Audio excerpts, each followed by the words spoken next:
In essence, the Great Migration was the movement of 6 million African Americans out of rural southern United States to Northeast, Midwest, and West. This movement spanned nearly 60 years as it began in 1910 and ended in 1970. However, many historians label the period between 1910 and 1930 as the Great Migration, while the period between 1940 and 1970 is commonly known as the Second Great Migration. This is in large due to the fact that many African Americans' immigration was halted during the Great Depression of the 1930s because of the lack of money and stability. By the end of 1970, 80% of blacks lived in cities, a majority of 53% lived in the South, 40% in the North, and only 7% lived in the West. Well, how did this movement of nearly 6 million people begin? Abraham Lincoln's executive order, the Emancipation Proclamation issued by the United States on January 1, 1863, proclaimed the freedom of slaves in 10 states then in rebellion. This applied to 3.1 million of the 4 million slaves in the United States at the time. This was a key step in allowing blacks to move freely in the northeastern and midwestern United States. Only 8% of the African American population lived in the northeastern or midwestern United States, however. In 1910, still, 90% of African Americans still lived in southern states. In 1910 through 1930, the African American population increased by about 40% in northern states as a result of the migration.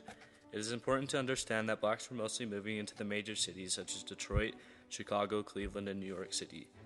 Why did so many blacks make the move away from the South? After all, abandoning all that you know and traveling to a new place is full of risk.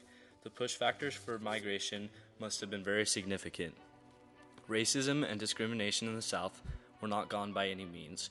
Lynching and widespread violence led many blacks to seek opportunities elsewhere. Segregation and lack of opportunity because of racism left many African Americans looking to the Northeast, Midwest, and West for a new life and new opportunities. African Americans moved as individuals or small family groups as they sought a better life.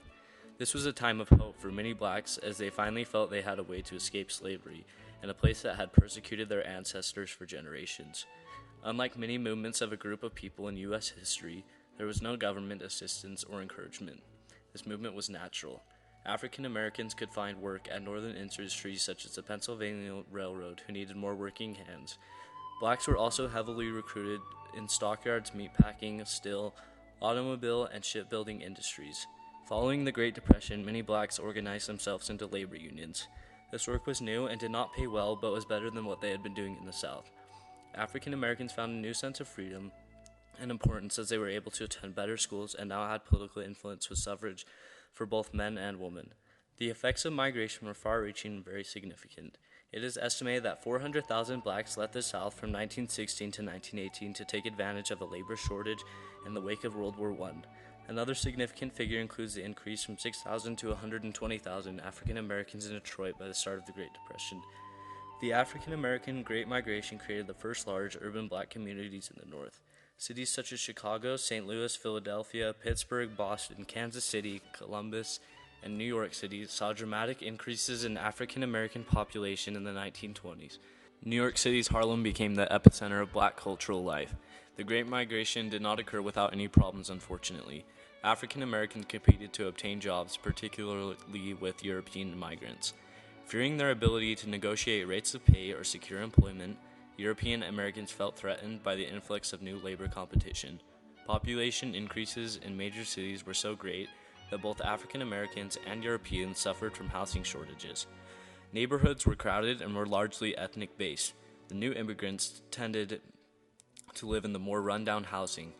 Following World War II, many whites began to move out of the cities into large suburban developments. African Americans became increasingly integrated into society. The divide between blacks and Europeans became stark. Discrimination between the two was common. Blacks often could not rent homes or apartments as white realtors prevented it. This integration created a racial divide in the North. Thus, the Great Migration was a time of great cultural change for African Americans and America in general. 6 million blacks moved to the Northeast, Midwest, and West from 1910 to 1970, finding work and gaining a foothold in the political, economical, and social aspects of the region despite encountering opposition.